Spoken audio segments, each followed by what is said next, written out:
आज उनका 100वां शहादत दिवस है।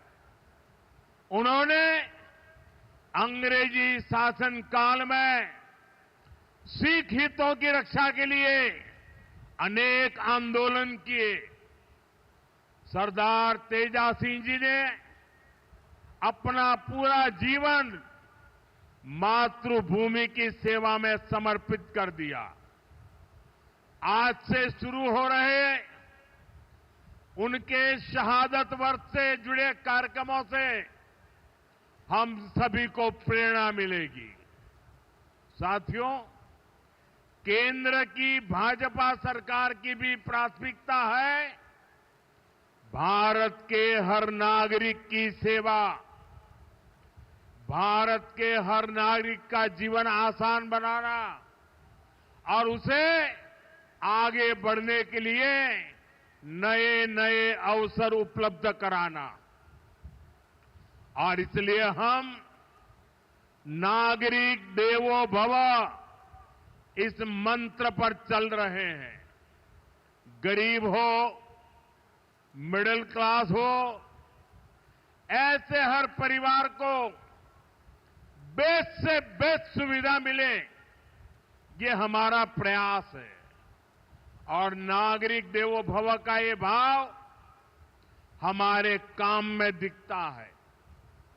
साथियों, जो भारतीय रेल है एक गरीब परिवारों की, मिडिल क्लास परिवारों की सवारी है।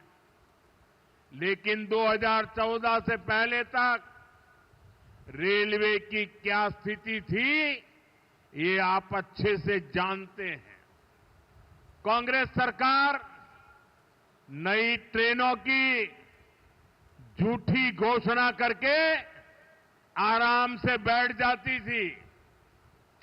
हमारे जो रेलवे स्टेशन है, इनको तो कांग्रेस ने अपने हाल पर छोड़ दिया था।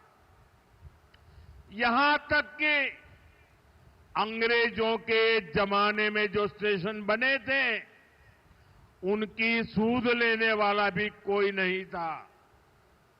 साथियों, भारतीय रेल का नेटवर्क इतना विशाल है कि रोज उसमें जितने यात्री सफर करते हैं, उतनी तो कई देशों की आबादी भी नहीं है। रेलवे के विकास के जो काम आज हो रहे हैं, ये 30-40 वर्ष पहले हो जाने चाहिए थे। लेकिन पहले की सरकारों की प्राथमिकता में ये काम था ही नहीं। गरीब और मिडिल क्लास को भी सुविधा चाहिए, इनको भी साफ सफाई चाहिए, इनके समय की भी एक वैल्यू है। ये पहले की सरकारें चर्चा तक नहीं करती थी। साथियों, ऐसी सोच से विकसित भारत नहीं बन सकता था। इसलिए बीते वर्षों में भाजपा सरकार ने स्थितियों को बदलना शुरू किया। आज पूरे देश में रेलवे स्टेशनों का कायाकल्प किया जा रहा है। अमृत भारत स्टेशन स्कीम के तहत 1300 से ज्यादा रेलवे स्टेशन को आधुनिक बनाया जा रहा है और इनमें से कई स्टेशन पर काम पूरा हो चुका है। आज ऐसे ही 75 स्टेशन का लोकार्पण किया गया है। साथियों, जब आप यहां जालंधर कैंट स्टेशन में जाएंगे, तब आपको एहसास होगा कि वाकई हमारा देश विकसित राष्ट्र बनने की ओर बढ़ रहा है। ये केवल स्टेशन नहीं है, ये एक प्रकार से सिटी सेंटर है। जालंधर कैंट स्टेशन आधुनिक भी हुआ है और इसकी कैपेसिटी भी बहुत बढ़ गई है। ऐसे ही आनंदपुर साहिब, मुक्तसर और साहिबजादा अजीत सिंह नगर स्टेशन का भी कायाकल्प हो गया है। साथियों, हमारे नए रेलवे स्टेशन व्यापार कारोबार का भी माध्यम बन रहे हैं। यहां जो लोकल कारीगर है, विश्वकर्मा साथी है, महिलाओं के सेल्फ हेल्प ग्रुप्स हैं, उनके उत्पाद स्टेशन पर बिक सके, ऐसी व्यवस्था बनाई गई है। और ये अमृत भारत स्टेशन हमारी विरासत, हमारी धरोहर के दर्शन भी कराते हैं। अब जैसे जालंधर है, यहां की पहचान स्पोर्ट्स से है, खेलकूद से है, तो जालंधर कैंट स्टेशन में पंजाब की खेल परंपरा और लोक संस्कृति के दर्शन होते हैं। आप आनंदपुर साहिब स्टेशन जाएंगे तो वहां तख्त श्री केसगढ़ साहब की झलक दिखाई देती है। कालका स्टेशन पर श्री काली मंदिर के दर्शन होंगे। यानी हमारे स्टेशन अब हमारी संस्कृति, सभ्यता के प्रतीक भी हो गए हैं।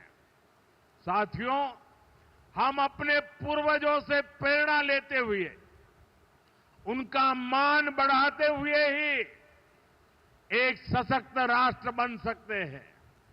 इसी पवित्र भाव से ही आदमपुर एयरपोर्ट का नाम श्री गुरु रविदास जी महाराज जी एयरपोर्ट किया गया है और चंडीगढ़ इंटरनेशनल एयरपोर्ट पर अब शहीद भगत सिंह इंटरनेशनल एयरपोर्ट के नाम से जाना जाता है। और ये काम भाजपा सरकार ने किया है और हमें इस पर गर्व है। साथियों, ये धरती शेरे पंजाब महाराजा रणजीत सिंह की धरती है। महाराजा रणजीत सिंह के शासन में खुशहाली भी थी, सुरक्षा की गारंटी भी थी और समाज में सद्भाव भी था। लेकिन पंजाब में आज क्या हो रहा है, ये किसी से छिपा नहीं है।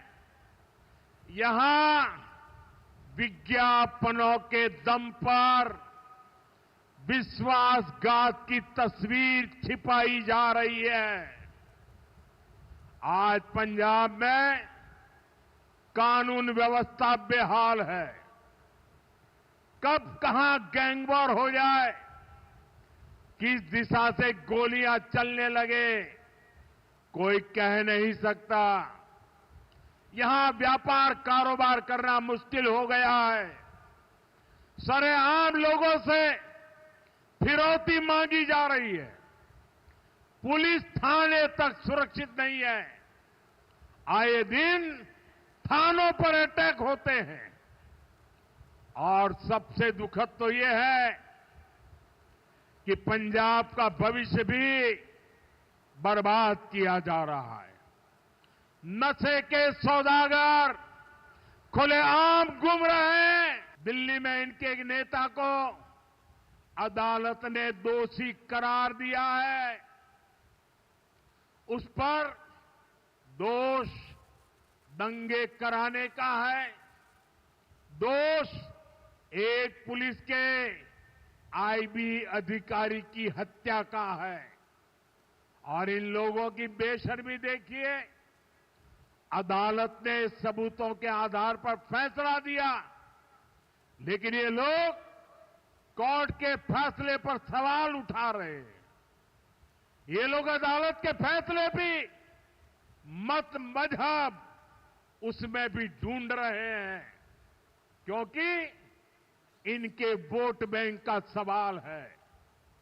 साथियों, कुछ दिन पहले ही गुजरात में इनके एक एमएलए को कोर्ट ने 7 साल की सजा सुनाई है। ये सजा सरकारी अधिकारियों पर हमले और वसूली के मामले में सुनाई गई है।